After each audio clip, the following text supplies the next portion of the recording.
What's up, everyone? John Rettinger from Techno Buffalo here with a full review for you of this guy, the iPhone 5S, Apple's flagship device. I put it through its paces for quite a while, and I want to share my thoughts with you and help you decide whether or not it's worth the upgrade. Let's get started.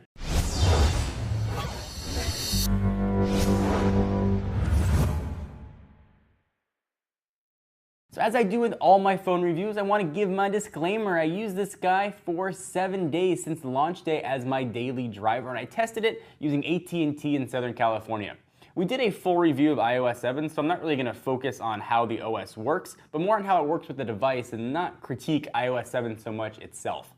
Let's jump in and talk right about hardware. So cosmetically, this is pretty much an iPhone 5. It feels exactly the same, just with a different color palette. Obviously though, there are huge differences that go well beneath the surface here. So let's talk about the biggest one of the upgrades, and that's that home button right there, Touch ID, the fingerprint scanner.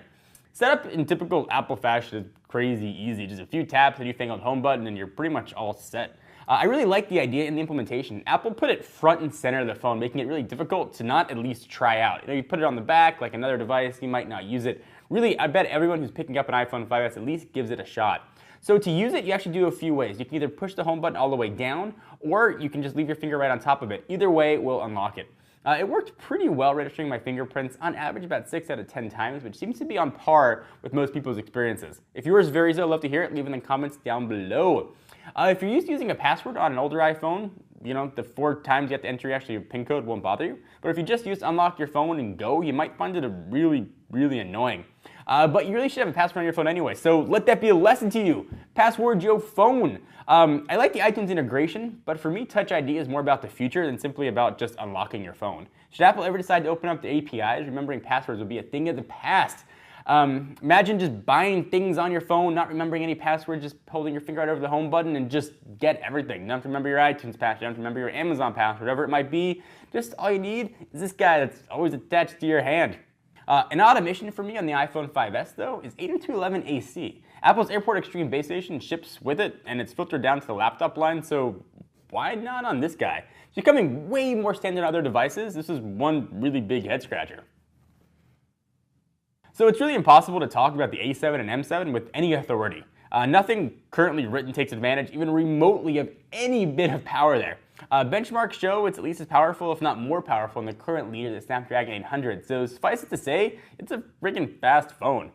I'm sure though, as more apps come out to take advantage of the processing and motion power of the 5S, we'll see a huge difference. But in everyday usage, it felt the same speed-wise as the iPhone 5, which to me never felt like a slow phone at all. So there's not much to talk about screen-wise. It's still the same 4-inch screen with the 326 ppi as the iPhone 5 that came before it. I usually gloss over camera in my reviews because for me, it's still a camera phone. As good as they look on my screen, and Facebook is really mostly all I care about. I'm usually pretty happy with just that. But I've had requests to focus more on it, so I'm a man of the people, so let's rock. The new dual 2-colored LED flash is actually pretty awesome. Shots in low light with the flash on look way less washed out, like night and day, pun intended.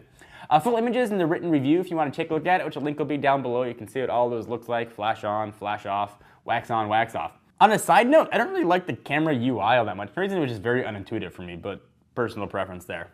On the surface though, you might say the camera is the same as the iPhone 5, which seems to be a theme here. They both have the same 8-megapixel shooter, but that's really not the full story at all. The larger pixels on the 5S do create more vibrant images showing brighter colors and darker blacks, but it's still the camera phone, so don't leave your DSLR at home, but it's good enough to show mom and dad a picture of your brand new baby, for example. Let's jump into battery life. Battery life on the iPhone 5 was always okay. Good enough to get me through a whole day, but just never class leading. It's largely the same on the iPhone 5S, but about 5–10% worse, so keep that in mind. So my general usage, I'll take the phone off the charger around 7 a.m. Usually I make 2 to 3 hours. Phone calls, it's always connected to Wi-Fi, pulling down 2 email addresses, about an hour or so of video watching thrown in there, texting, social media, and some games thrown in there. And usually, I get sometimes around 30% at the end of the day, which again is about 5–10% less than the iPhone 5S. And I've been using this guy pretty heavily, taking tons of baby pictures, so I can say that with authority. Next, let's talk about software, and I promised I wasn't going to review iOS 7, but I do got to talk about the OS on the phone. It's different, and I'll give Apple credit. People want it different. The UI on iOS 7 has been super polarizing, obviously to say the least, but I fall in the camp that just likes change, even if it's just for change's sake. So for me, it's kind of welcome. There are a whole bunch of design cues throughout this whole thing. The frosted glass, for example, is a nice touch, but there are parts like the calendar that put design way before function. It's usually the other way around, so kind of interesting to see Apple take that approach. Are some good things though. Siri's way better and almost on par with the kick-ass Google search, and also she can be a dude now. So what's the conclusion on the iPhone 5S? This is clearly the best iPhone ever made, and it's been the case with every flagship iPhone since 2007. It brings some new and welcome design things to the table in the form of Touch ID, processing power, horsepower, colors, and camera. Apple seems to really focus on refining their software features, not adding a whole bunch of new ones like Samsung does with iterations of the Galaxy. For me though, it really depends on what you like and need. So there's very little reason to upgrade from the iPhone 5. By the time apps come along that take advantage of the A7-M7 combo, the iPhone 6 will probably be on the horizon anyway. I'd only upgrade if you have to have the latest tech toy available or need that better camera flash combo or just really dig gold. If you have an iPhone 4S earlier, jump on in. You'll get all the great features of the iPhone 5 plus some new things for the 5S.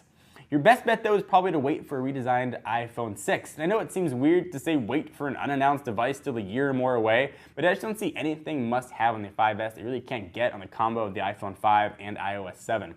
So the final verdict on the iPhone 5S gets a very solid 8.5. It's a great phone and a very good evolution of the iPhone line. Let's hear your guys' thoughts. Leave in the comments down below. Do you love the iPhone 5S? Has it met your expectations? It exceeded them with gold, unicorn, rainbows? Or has this disappointed you, or you just have no interest in it at all and you want to wait? I want to hear your thoughts. Please let me know. Comments down below, and of course check out the full written review. Link is also down in my pants to see all the images and a ton more detail about the iPhone 5S. Until next time, I am John Rettinger from Techno Buffalo. Check out that website for the latest and greatest tech news, and I will see you in the next video. Bye-bye. What's up everyone, it's Ashley. Thanks so much for watching that most recent video. If you enjoyed it, please click on the word subscribe right underneath me to get tons more tech videos from us here at Techno Buffalo. We have got unboxings, comparisons, reviews, recaps, and everything else you can think of here on the channel. If you're in the mood for more technology, just click right over here to check out some of our most recent videos. See you next time, humans.